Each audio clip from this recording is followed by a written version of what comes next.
आपकी गाड़ी का दरवाज़ा खुला है तो चूं चरा की आवाज़ें आई हैं, तो ये गाड़ियाँ क्या पुरानी हैं? जी बिल्कुल, आप ये कह सकते हैं। ये चीफ मिनिस्टर हाउस की जो गाड़ियाँ हैं, आखिरी गाड़ी 2016 में ख़रीदी गई थी। अच्छा, अनफॉर्चुनेटली जो माहौल बन गया है, अब ये बुलेट प्रूफ गाड़ियाँ, उनमें बैठना पड़ता है, जो मुझे बिल्कुल ही पसंद नहीं है। लेकिन अब वो गाड़ियाँ महंगी इतनी हो गई हैं, जब भी हम सोचते हैं कि कोई गाड़ी नहीं ख़रीदें, तो और जो हमारे खर्चे हैं, और ख़ास तौर पे सिंध के अंदर जो सैलाब वगैरह है, उस वजह से वो डिफर ही होती जाती है। मैं आपने ये सवाल किया, तो बाकी गाड़ियाँ कितनी पुरानी हैं, मर्सिडीज़ और बाकी चीज़ें? वो तो जो मर्सिडीज़ है हमारे पास एक चीफ मिनिस्टर हाउस की, वो 2012 की खरीदी हुई है, और एक BMW है, वो 2010 की है। जहाज़ ठीक है आपका? पंजाब का तो जहाज़ भी ख़राब था। अब आपने जहाज़ जो है वो 2006 का है, लेकिन अल्हम्दुलिल्लाह ठीक है, उसको मेंटेन हम कर रहे हैं और उसको चला रहे हैं। और जो हेलीकॉप्टर है वो 1992 के हैं। अच्छा।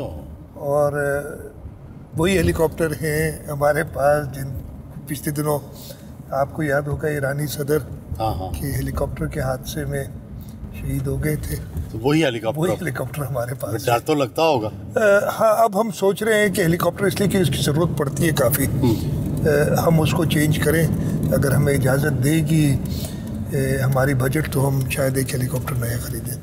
आपने ज़िंदगी में कई मराहल देखे, आपके वालिद भी चीफ मिनिस्टर, आप भी चीफ मिनिस्टर। सबसे मुश्किल ज़िंदगी का मरहला कौन सा था और सबसे खुशी का?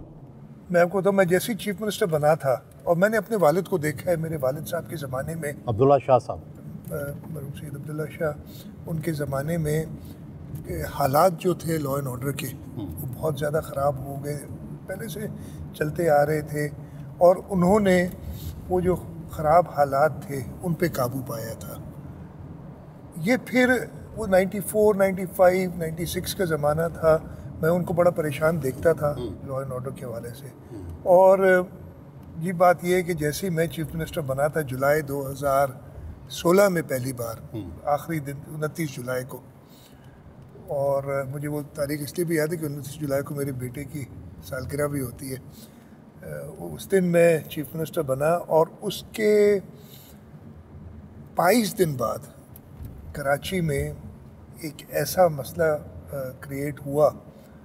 आपको याद होगा कि एक तकरीर हुई थी प्रेस क्लब में धरने में, और उसके बाद जो लोग थे वो बिफर के उन्होंने मीडिया चैनल्स पे भी हमला किया था, और उस दिन हमने कंट्रोल किया था। और रब का शुक्र है कि उस दिन के बाद से ख़ास तौर पे जो दहशतगर्दी है वो कम होती चली गई है। इस वक्त भी कराची में जो हमें तकलीफ़ सबसे ज़्यादा होती है वो लॉ एंड ऑर्डर की जब भी सिचुएशन क्रिएट हो।